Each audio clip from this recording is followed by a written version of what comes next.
Welcome to the Hermetic Astrology Podcast. I'm Gary Caton in the New River Valley of Virginia.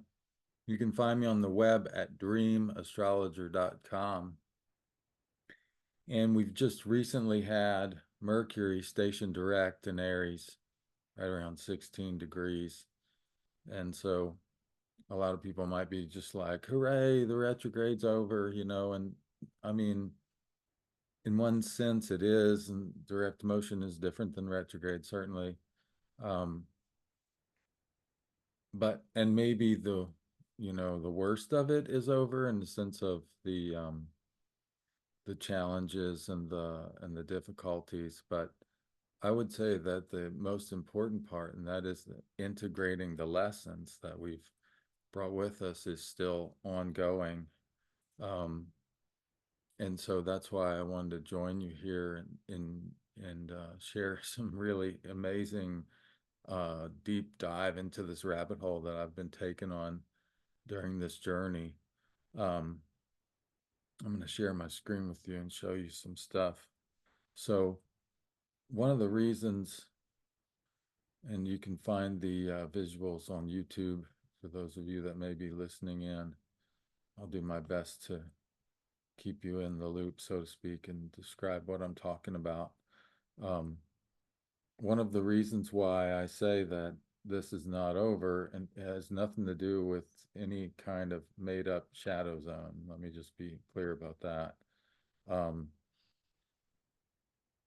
um, what I've looked at since I discovered this phenomenon back in the 20 teens when I was writing my book, the maximum elongation of Mercury as evening star, the interior conjunction with the sun, and the maximum elongation of Mercury as morning star, they all three happen in the same degrees every single time. So you have this triptych of alignments, set of three.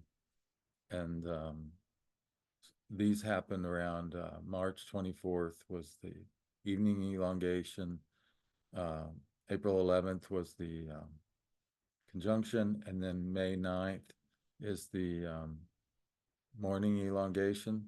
So we have this period now from the station direct and up until around May 9th as this period of sort of consolidation um, in terms of the alchemical formula, nigredo, albedo, rubedo, right? We have this breakdown, and then we have this kind of breakthrough, and then now we're sort of consolidating and integrating the lessons of the period. And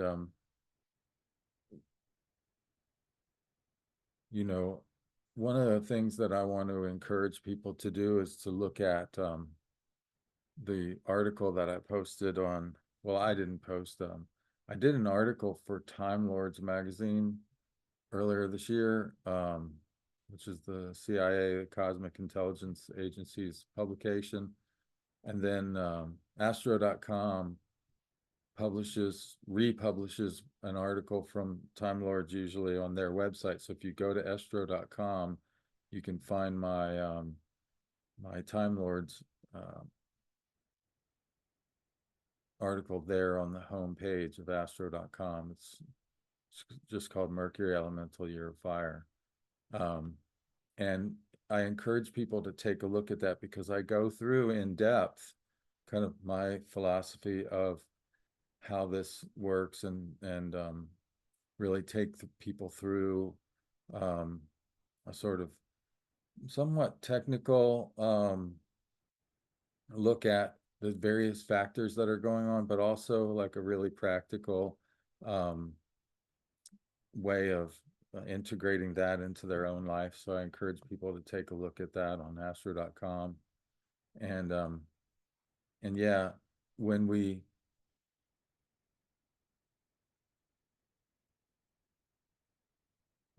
think about what's going on, um, really it's not just direct retrograde that are being contrasted during this period. Certainly, that's a very powerful set of opposites to be contrasted. Direct, the vast majority of planetary motion is direct. And so direct motion kind of represents normal, if you will. We're just cruising along, same old, you know, um, doing our thing.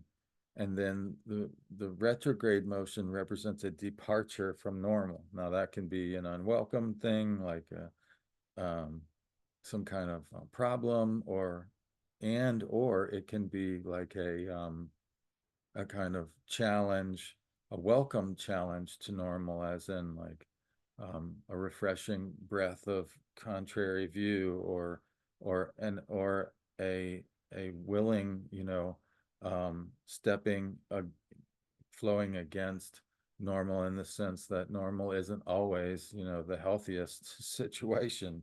You know what I'm saying? And so we have this contrast between direct and retrograde, but we really have four kinds of mixing.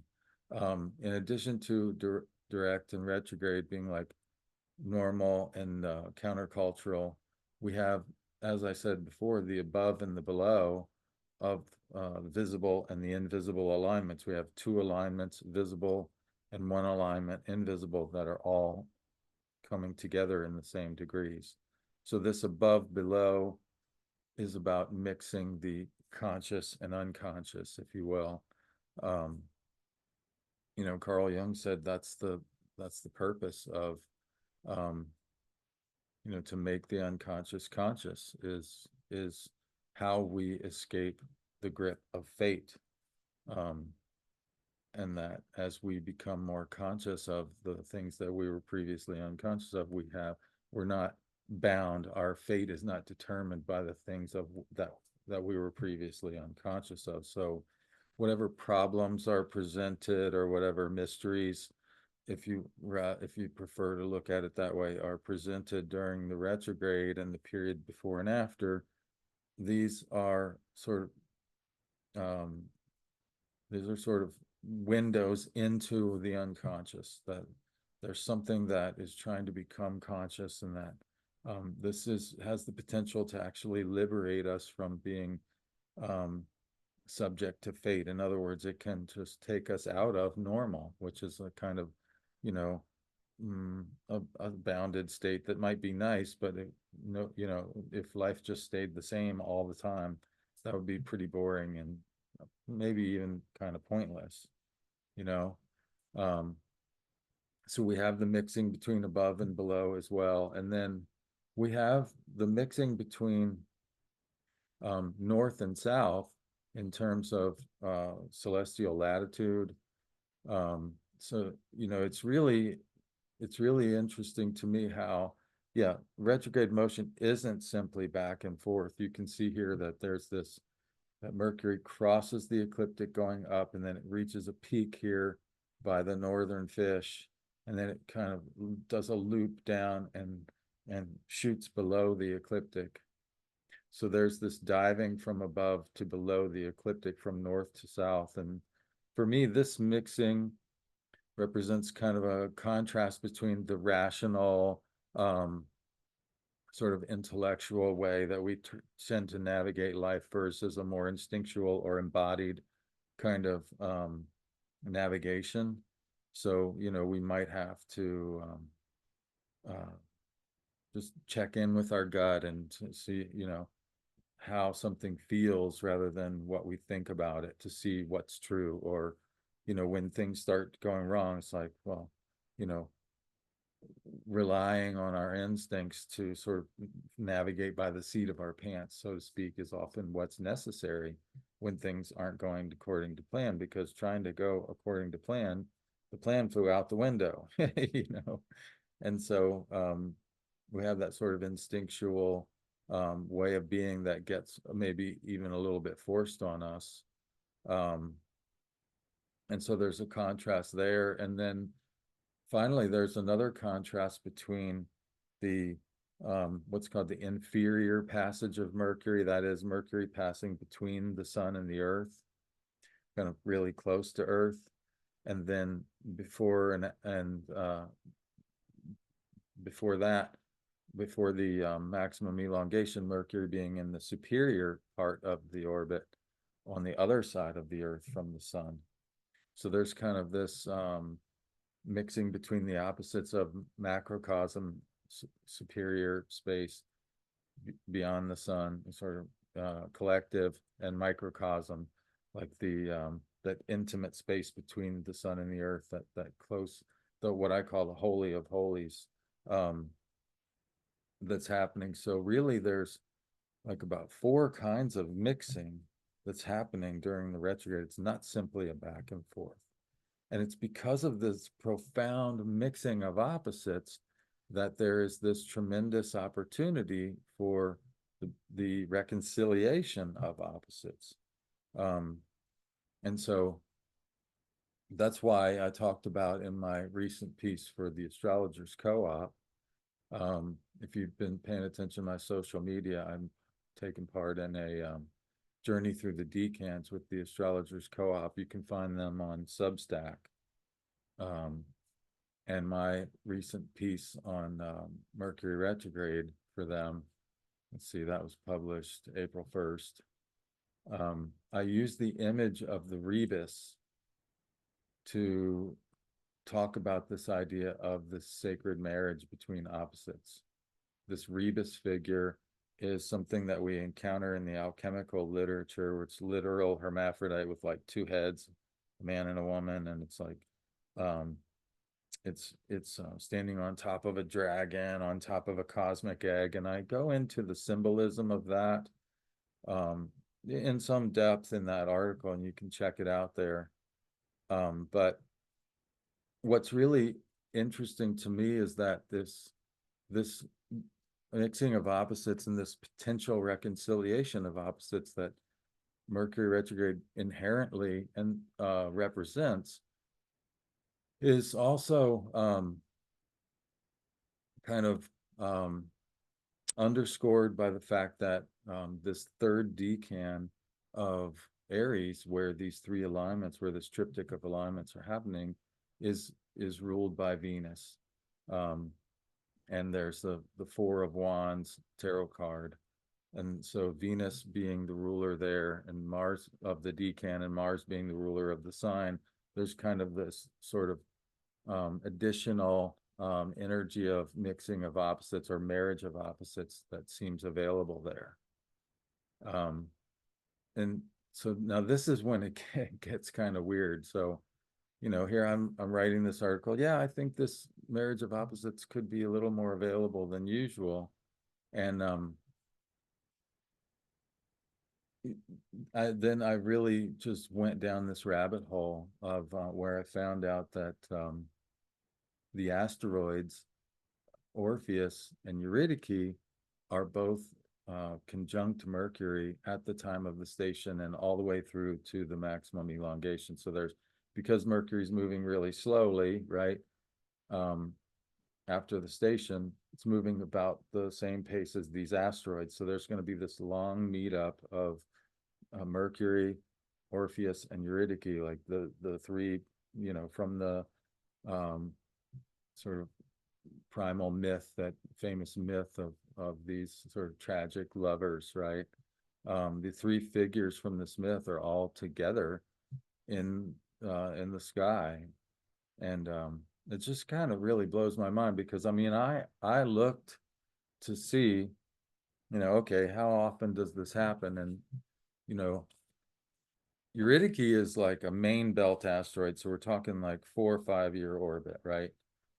Orpheus is what's called an Apollo asteroid, or a near Earth asteroid, so it has a much quicker orbit. But they only make conjunctions about every year and a half, 2 years. And I went out all the way to like 2040, and they never make another conjunction in Aries, and they don't make another conjunction with Mercury.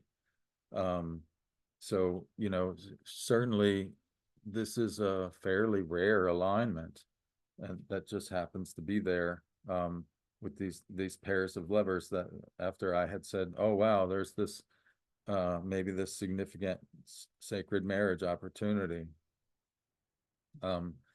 And so The way it happened though is just so wild. I wanted to share a little bit about that with y'all. Um,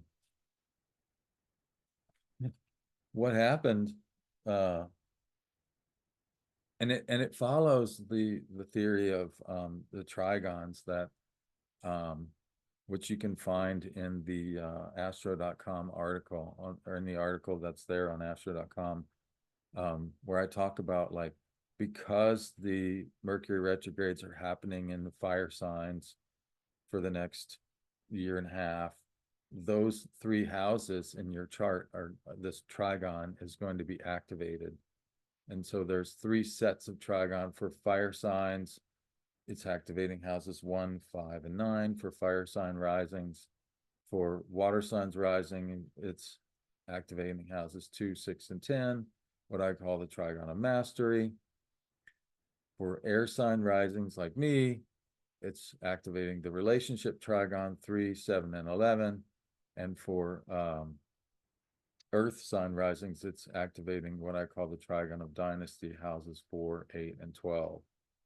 So, and again, you can find out a lot more about that through the article. And I've talked about this before. Of course, it's all in my book, Hermetica Triptycha, the Mercury Elemental Year. But going back to this idea, like take my personal horoscope with Aquarius rising, Aries is the third house. And so what I talk about there is like if the seventh house is one-on-one relationships, like, you know, best friends, lovers, business partners, etc. And the 11th house is memberships between group members. So we might say intra-group relationships. Then the third house could be seen as relationships between groups, intergroup relationships, because after all, that's kind of what a community, like the third house is like your local community, like my neighborhood. So if I just look around, what is my neighborhood? It's a collection of homes, it's a collection of families. And the relationships between the various families is what makes community. You see what I'm saying? So these intergroup relationships, and on that note, that's kind of what brought all of this to my awareness in a really wild synchronicity is that I had been working on a piece of writing that I was doing on another piece about Mercury, and I was looking at the Homeric hymn for Hermes, and it says in there that when after Hermes famously steals the cattle and walks him backwards, and then Apollo drags him in front of Zeus, and then Zeus says, "All right, you two, go figure this out," you know, and um, and then Hermes kind of enchants Apollo with this song. It's a song of creation that he's kind of singing a magical song of kind of singing the world back into existence, if you will. Um, and in this song, he names all of the gods and goddesses in order of their creation, but also it mentions that he sings of the goddess Mnemosyne, the goddess of memory, first, and it says, because he is of her following.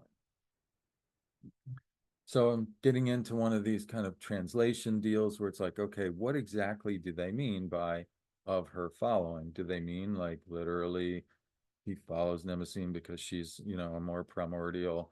Do they mean like writing and reading, you know, follow memory as a practical necessity, right? Do they, or do they mean something more? And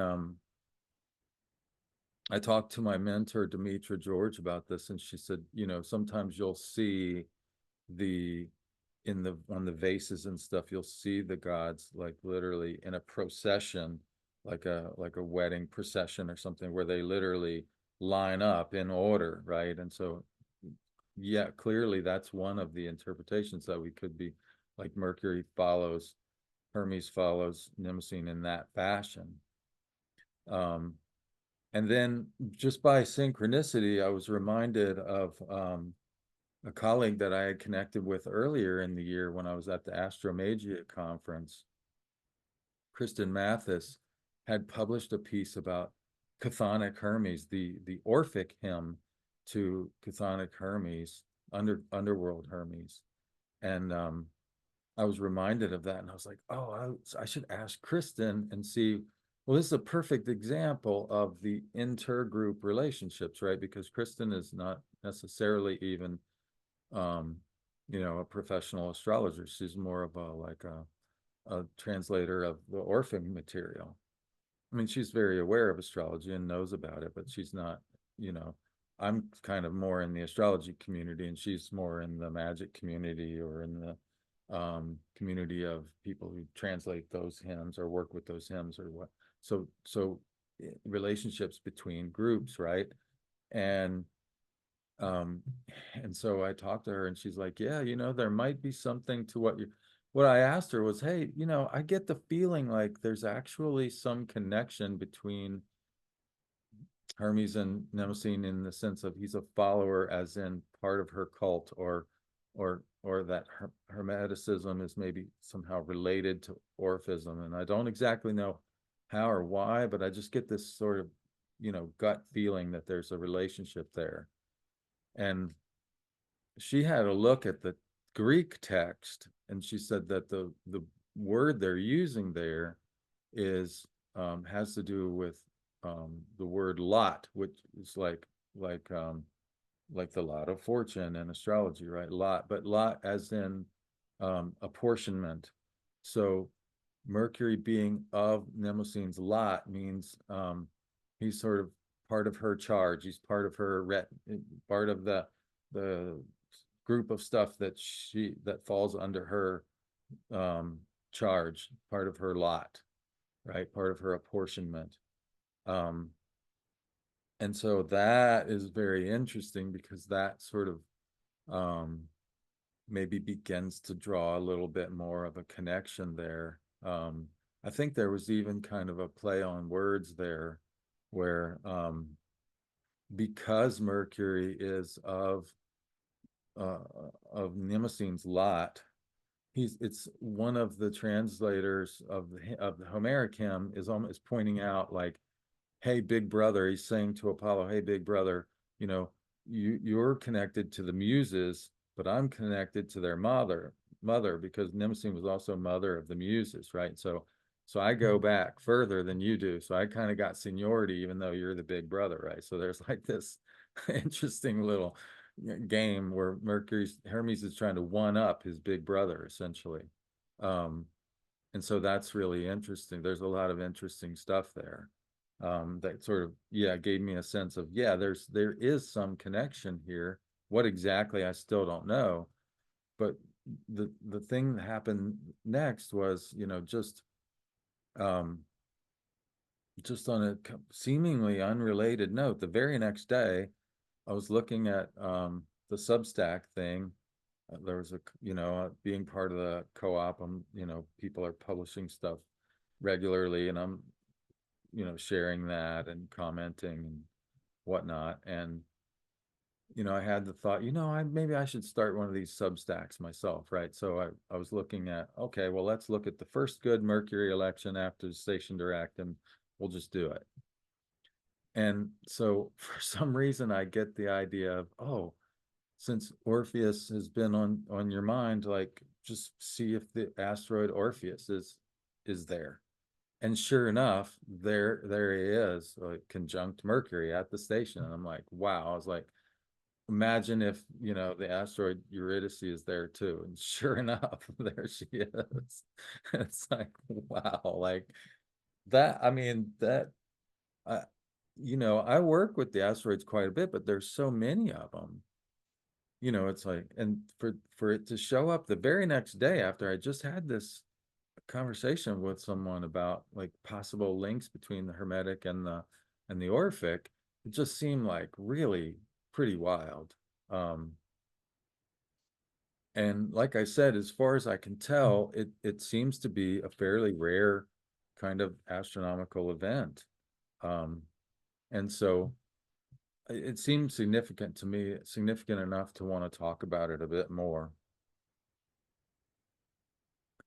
Um, so I've done a lot of reading and a lot of contemplation on the various parts of this myth. So for those who maybe need a refresher, I'm sure everyone's heard of this myth. You know, Orpheus was this culture hero, um, was part of the Argonauts, the 50 Greeks that went in search of the Golden Fleece with Jason, and famously um, overpowered the song of the sirens that was trying to lure them into their death, you know.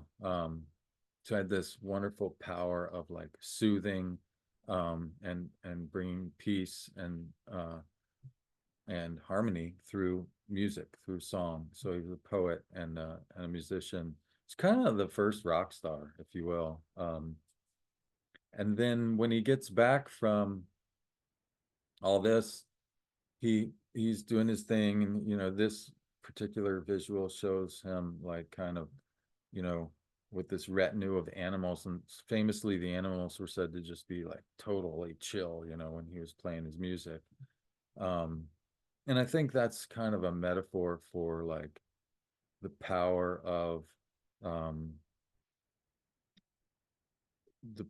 like true harmony to kind of um uh keep at bay the animal instincts, to sort of pacify and maybe even make us sort of rise above our primitive sort of animal instincts, you know. It seems to be a metaphor for that. So he's doing his thing, and he sees this wood nymph, um, Eurydice, who is basically, you know, a personification of nature herself, and he falls in love. Um, and then on their wedding day, this other culture hero sees Eurydice, and I don't think it was love. I think it was more like lust, but he starts chasing her, and Eurydice runs into a pit of vipers and is bitten by a snake and dies. And Orpheus famously tries to go to the underworld to bring her back, but at the last minute, he's told he can't look back at her until she's out of the underworld. And so he makes it out, and but before she's fully out, he turns to look, and she's not out yet, so she has to go back. And then he's sort of like, it reminds me of the Chiron myth somewhat, like this great healer who's then in this, you know, um, torment of pain that can't be healed, you know. And so here's this great harmonizer who's now in torment of grief over, you know, because he can't be in harmony with his beloved, you know. Um, so that's the myth. And yeah, I mean, I think it's difficult to sort of encapsulate what these characters mean in like little sound bites, but to me, Orpheus definitely represents like some kind of harmonizing force, the ability to sort of reach harmony with our instinctual nature, and sort of like a balance between artistry and ambition, if you will. Um, and then the nymph Eurydice represents pretty much just straight up the power of nature, the of the natural world, of nature herself.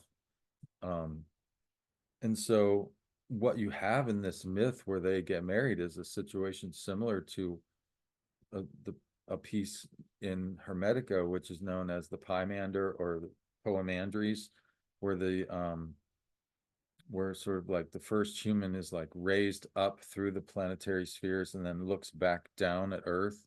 This is after, you know, there's in the beginning, this is like a cosmology. So in the beginning, in Hermetics, there was light, and then the darkness came out of the light. And as the darkness separated from the light, there's like this cry because it's separated. And so the light shoots back into the darkness. And from that union, there's like this creation of the demiurge, or the prime mover, if you will, which then creates the seven planetary spheres. And this first human then raises up through the planetary spheres, because humans are part divine, and they're divine in spirit. But it gazes back down upon nature, upon Mother Earth, if you will, and falls in love, essentially. And so then that's when it becomes bound in a body.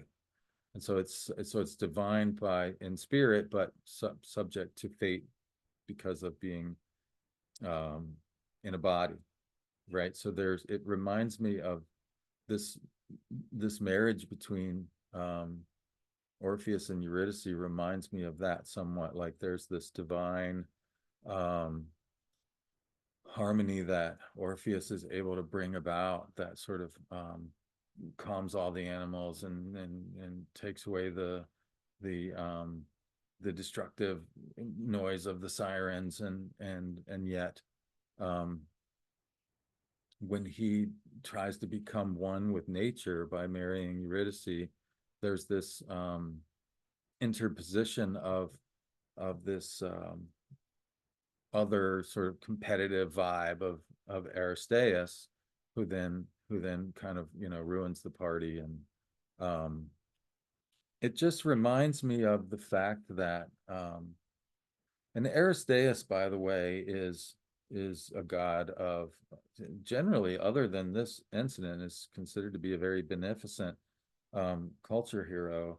Like was basically like a beekeeping and handicrafts, like sort of like folk practices that helped people, live life, more to have more to sort of enjoy the good things of life in a rural setting, and so there's like it kind of reminds me of the, in folk magic practitioners are also often called like cunning man or cunning woman. It's like this cunning ability to sort of impose your will on nature, or sort of you know find a way to sort of manipulate the natural world in a way that will benefit yourself, and to make food, to get the honey from the bees, or to make different things that sort of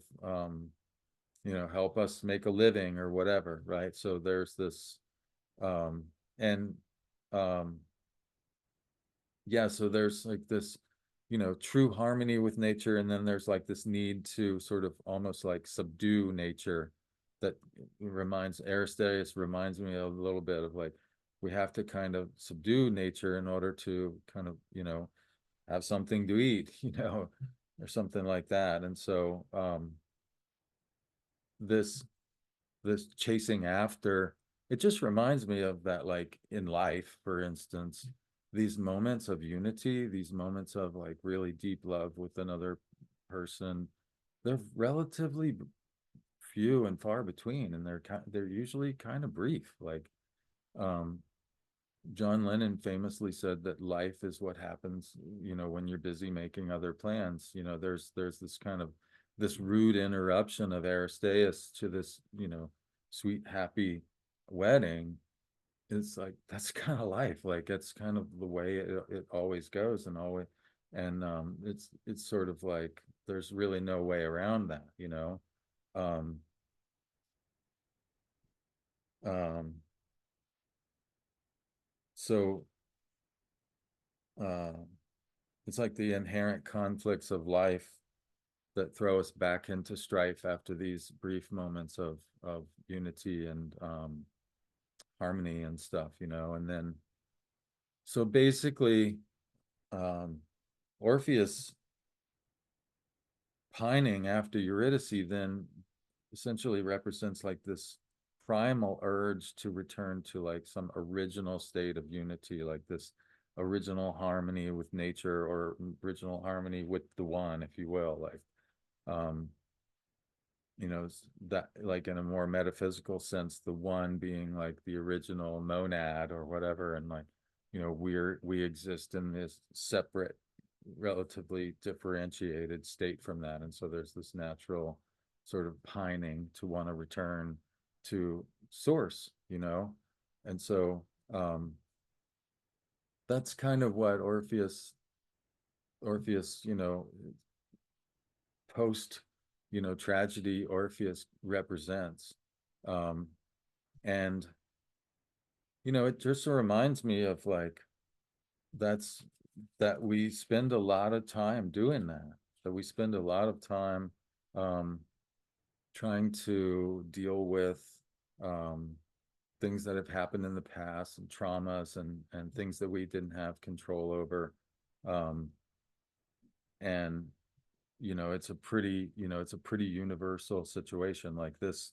Even though it's a Greek tragedy, it's pretty true to life. Like, it may not be that, we have suffered the loss of someone that we just married, for instance, but we've suffered losses of things that we had hoped would be another way.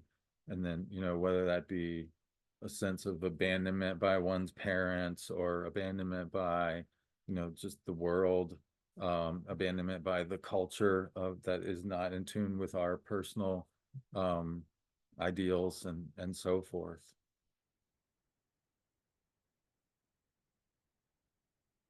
So yeah, with Eurydice just representing nature, and Aristeas kind of representing this sort of conflict of the need to make a living, a conflict with nature, the inherent conflict that we have with nature.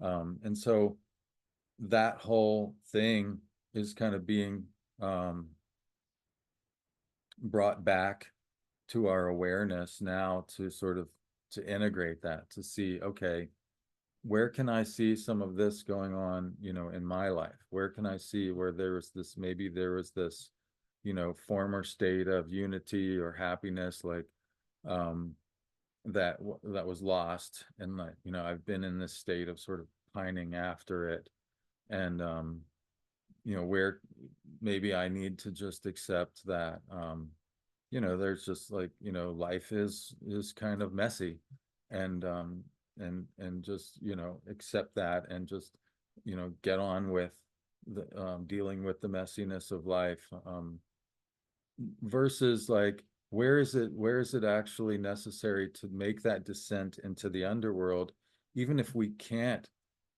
have, like, notably, Eurydice is not able to return to the land of the living, but maybe really all we need is like to revisit those emotions so that they're fully felt. It's like, that's like the unconscious that needs to become conscious. Like, when something is like really painful or traumatic, sometimes we shut down. We don't really fully feel the feelings because it's overwhelming. And so we have to go back and sort of, um, you know, sort of revisit and remember, and sort of bring ourselves back in touch with that, um, so that we can then um, move on and deal with the messiness of life, and not get sort of trapped into this sort of perpetual longing for something that we just can't have, or not in that way again anyways.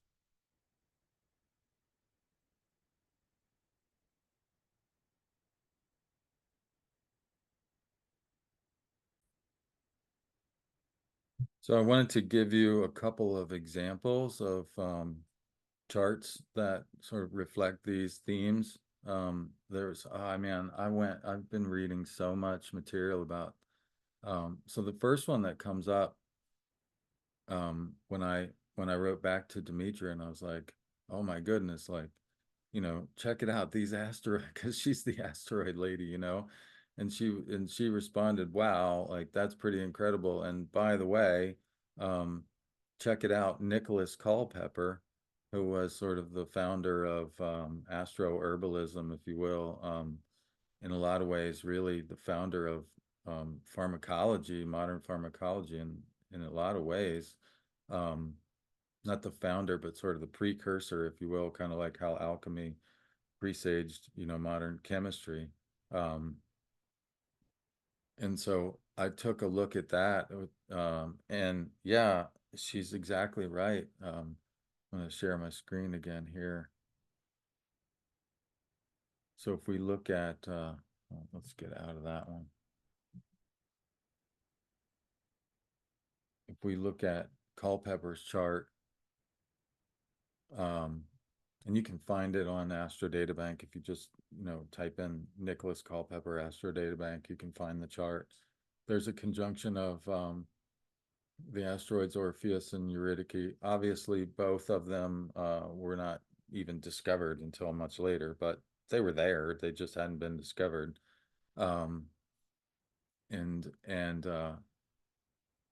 conjunct with his sun there at in the early degrees of Scorpio and near his midheaven. And this is an A-rated time, by the way. So I was thinking about it and I was like, wow, what did Culpeper do but seek to restore harmony? Let's just say restoring harmony or establishing harmony, like that's Orpheus, right? Keywords for Orpheus. How? With the use of herbal remedies with available in nature. And that was kind of the whole point of his practice, was like, instead of having these weird concoctions that you had to go to an apothecary for, like, why not just get a plant from the next field over? And it was more readily available to people and cheaper. And so he was kind of revolutionary in that sense. So yeah, like Orpheus conjunct Eurydice, like restoring harmony through nature, right? And then if you look at the asteroid Aristeus, and yes, there's also an asteroid Aristeus, it's at 0 degrees Aries. I mean, exactly at 0 degrees Aries. And Culpeper really shook up. So 0 Aries would represent like the world axis, right? And Culpeper, so if Aristeus represents like this, inherent messiness of life and this conflict that arises when we're, trying to make a living, and Culpeper in the per in this in the by trying to make a living as an astroherbalist really conflicted with the medical establishment of the time, because they were expensive and not generally available to the average person. And Culpeper really like kind of just undercut all that. Um, so I thought that this was a pretty brilliant and obvious example, um, that just didn't need a whole lot of explaining. It's like, wow, that's pretty straightforward. And then another one that came to mind right away is the poet Rainer Maria Rilke, because he literally wrote a series of poems called Sonnets to Orpheus, and he wrote a poem about um, Hermes, Orpheus, and Eurydice as well, which is so he wrote a poem with I think the title was this exact alignment that we're having. So I thought it would be very interesting to look at Rilke's chart, and oh my goodness, like, of course, Rilke was born with like a partile sextile between Eurydice at 2953 of Pisces and Orpheus at 2956 of Capricorn. And then also a Venus-Mars sextile, and Mars kind of at the midpoint of this Orpheus Eurydike sextile. And so it's like, wow. And then of course he has Mercury and Scorpio, so like this descent to the underworld, Mercury and Scorpio in the 3rd house. I mean, it's all so perfect right there in the chart. And if you read, biographical material in Rilke, it's like, it's kind of frightening how literal this was in his life as well. So he was born after, he's like modern birth order psychology, they would call this a ghost child, a child who's born after a child that passed away, often gets swallowed up in the shadow of grief that is still there for the previous child. And Rilke's mother, named him Rene Maria, first of all, because the child that passed away before he was born was a girl, and then dressed him like a girl, and sort of paraded him around like looking like a girl, and until he reached school age. And there became like this sort of mm, I don't want to say codependent, because he wasn't really an adult yet, but there was this sort of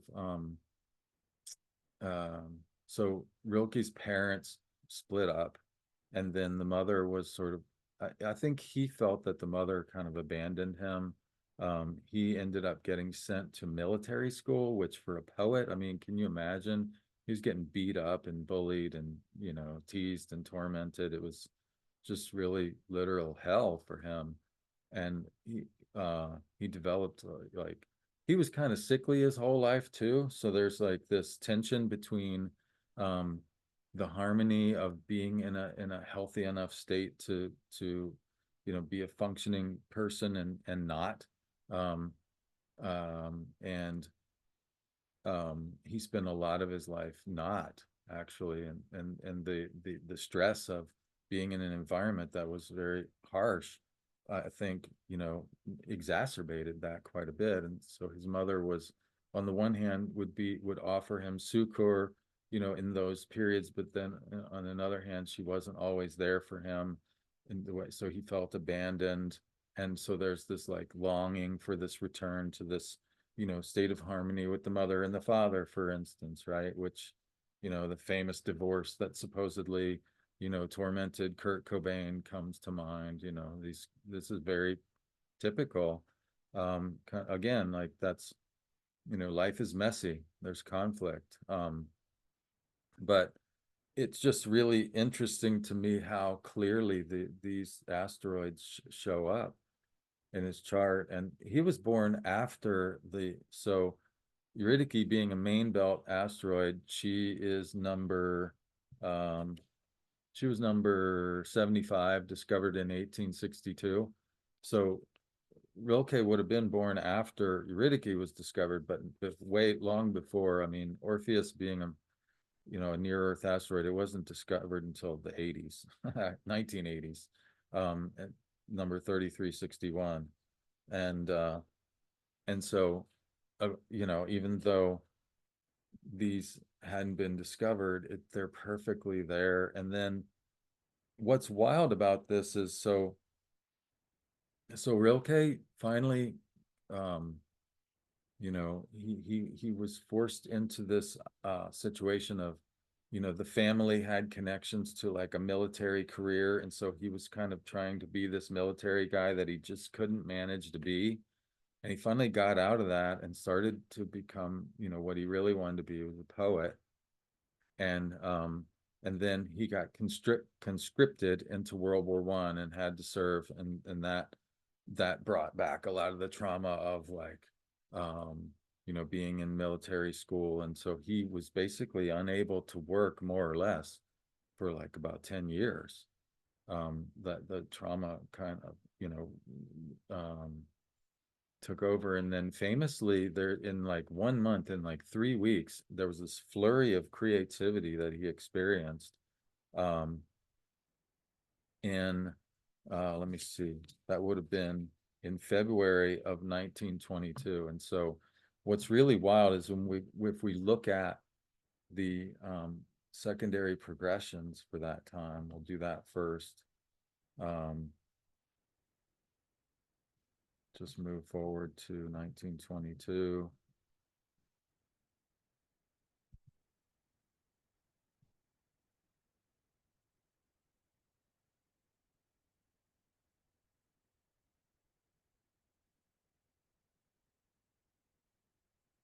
So what you'll see is that at this point in time, the secondary progressed sun has moved into conjunction with natal Orpheus. So he's literally like identifying with Orpheus. And this is when he wrote, in a matter of 3 weeks, he finished his two really big works, these elegies that he had been working on for like 10 years. And he wrote the sonnets to Orpheus. And so here, secondary progressed sun, conjunct natal asteroid Orpheus. And I am now identified with Orpheus, pretty much forever. I mean, those poems are famous even now. Rilke is one of the more famous poems, at least in America. Um, Poets, I should say. And so I thought that was really wild. Secondary progressed Mars is conjunct natal Eurydike, and secondary progressed Orpheus is conjunct natal Mars. So there's like all these connections between these asteroids. And and the natal chart by secondary progression at this time, which is pretty wild. And then, so if we draw up the transits, we'll see a similar situation. There's this sextile, this partile sextile that's in the natal chart for Rilke. It's sort of recapitulated. There's a sextile at the same time in February 1922. You can see here is, so on February 1st, 1922, the asteroid Orpheus, transiting asteroid Orpheus, is conjunct Rilke's sun.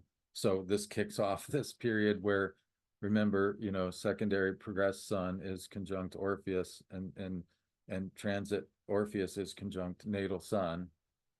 And then within about 2 weeks, secondary or transit Orpheus moves into a sextile with transit Eurydike, which is exactly the situation in the natal chart. But notably in the natal chart, it's happening between water and earth, and by transit, it's happening between fire and air. So that's kind of interesting. So he said it was this sort of incredible, you know, sort of volatile period of creativity where he didn't even think about eating, you know. So that's more like the fire air, whereas the sort of, you know, stuck and ruminating nature of the earth and water that he was born with was like, is really contrasted with the elements of this transit sextile. And there's also a both a conjunction cazimi of Venus with the sun, and like a direct superior conjunction of Venus with the sun, and an inferior conjunction of Mercury with the sun during this time. And this would have all happened right on his natal chart as well. So I just thought, wow, that is really incredible that this and by the way, the trigger for him to write these sonnets to Orpheus was that there was a death. One of his children, I think his daughter, one of her playmates had died, and he apparently thought that the deceased girl's ghost was like pushing him to write these things. So there was this literal like descent into the underworld, descent into Hades, like, you know, that was, at least psychologically, was occurring for Rilke at this time. And so he just seems like such a, you know, and that, so that that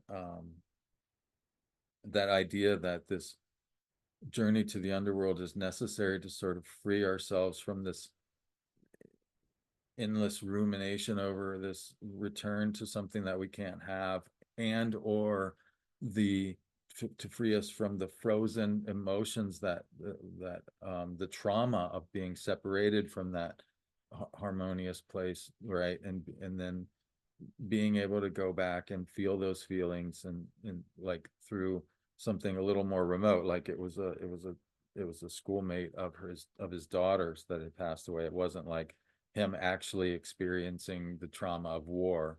It was a little more remote, but it was close enough to like reactivate those feelings in a way that he could access them and kind of you know, begin to deal with that trauma that had kept him from writing for like a decade.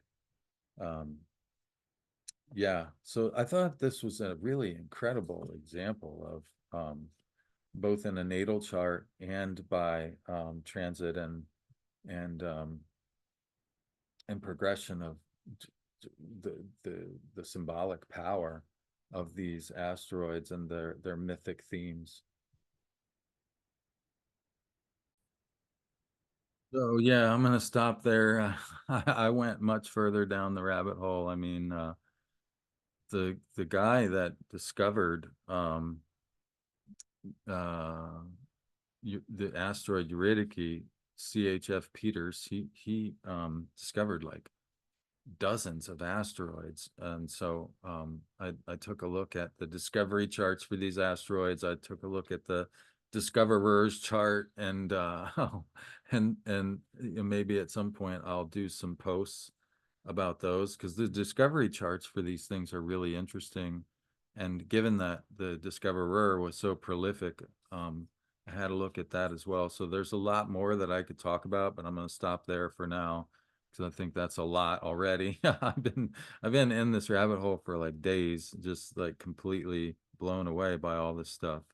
Um, but yeah, maybe I'll share some more of this stuff over time as it sort of, um, begins to get integrated with me and so forth. But for now, I think it's really interesting to think about like the house of Aries, where it falls in your chart. For me, it's the third house. And so there was this interesting like um sort of, intergroup uh relationship that sort of sparked this insight to begin with. And so look at the house where Aries falls in your chart and see if these themes of Herosgamos, of sacred marriage, of some kind of opposites, and maybe some kind of longing to return to some previous harmonious state, maybe some coming to peace with that's not probably not really going to happen, but in the practice of trying to connect with that, we can actually maybe get some healing and get the ability to free up some energy that can help us to, like Rilke, like, in fact, I mean, he pretty much wrote one of the defining works, and like both of those works are really the two defining works that he managed to crank out in like 3 weeks after 10 years of not writing. I mean, it was just like this storm of creativity that came from him, like integrating this frozen energy that had been he'd been unable to deal with because of the trauma of the war that reactivated his trauma from earlier in life. And yeah, there might be a similar opportunity for us to kind of achieve some peace and some closure, maybe some healing, from some kind of issues that we've been dealing with, and maybe long term, because, like I said, I mean, I look toward 2040 and I don't see another conjunction like this at all. Um, so yeah, it feels really significant to me. And I'm going to be, I'm going to be including some elections for these. I made some elections. Mercury's going to be in its bounds, um, as it moves into towards the maximum elongation. Mercury's going to be in its bounds, so it'll be dignified. So I'm going to make some like talismanic elections for these where I don't know if I would want to do a permanent like in stone of like Orpheus and Eurydice, just because of the really painful kind of associations of that. But it might still be good, as I said, it certainly was it was very powerful for Rilke to do this exploration of these archetypes. And it really was almost like I would call it maybe even like oh, what's the word when you like an exorcism, he kind of exorcised his demons in the process.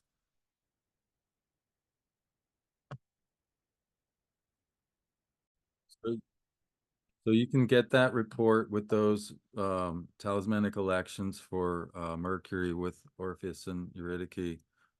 You can get that by signing up for a membership on my website, dreamastrologer.com. I send out those reports every month. Don't forget to sign up for my newsletter while you're there, because when I do um, get going on my Substack, and maybe I'll do some of these, like maybe I'll have a look at the discovery charts for these asteroids as part of the Substack deal or something, do a small article on the discovery charts. When I do get going on the Substack, I'll reach out to my, newsletter list to let you guys know and give you a chance to follow me there on Substack as well. So make sure you're signed up for my newsletter list. And yeah, and if you're interested in getting a membership, or if you're looking for a consult or anytime soon, couple things. I'm going to be gone the entire month of July. I'm going to be in Spain walking the Camino with my mentee Olga Hueso, and a big group of people from all over Spain and all over the world, really. That's exciting. So I'm going to be pretty much out of touch because we're going to be walking every day. And so I'm not even going to be answering emails and stuff for the month of July. So if you're looking to get in touch with me, May or June would be the times. And I'm probably going to be raising my prices because that dang inflation is still happening. And it's been a while since I did raise my prices. So if you're interested in a membership, I'm gonna, like, if anybody who gets in at the current prices, they'll be in as long as their membership stays active. You can stay in at the current prices, but after I raise my prices, those are the new prices, and anybody who joins after that, that's what it is. So, and probably gonna have to bump the prices on my readings a little bit too. I mean, there's so much that I do, so many, I mean, there's so much time that I spent, for instance, in creating this podcast. It's not billable hours in like lawyer speak or whatever, it's like, I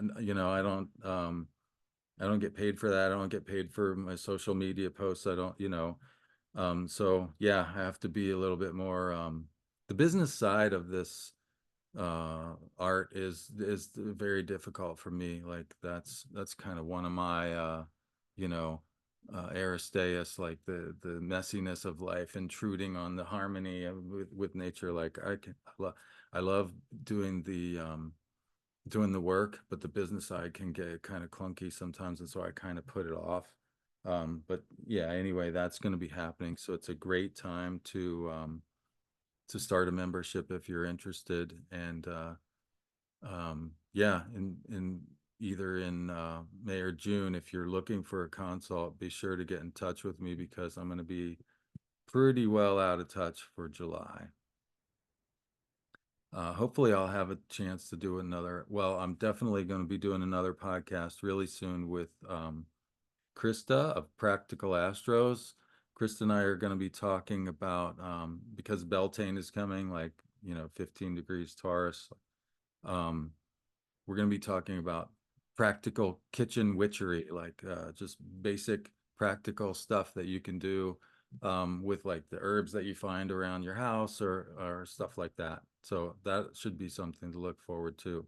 And so I'll look forward to y'all tuning into that. And in the meantime, blessings of Mercury with Orpheus and Eurydike. Wow, what a what a trip this has been, and hopefully you get as much out of it as I have. It's been a really wild experience, and I'm happy that I got to share it with you. Okay, so bye for now. See you next time.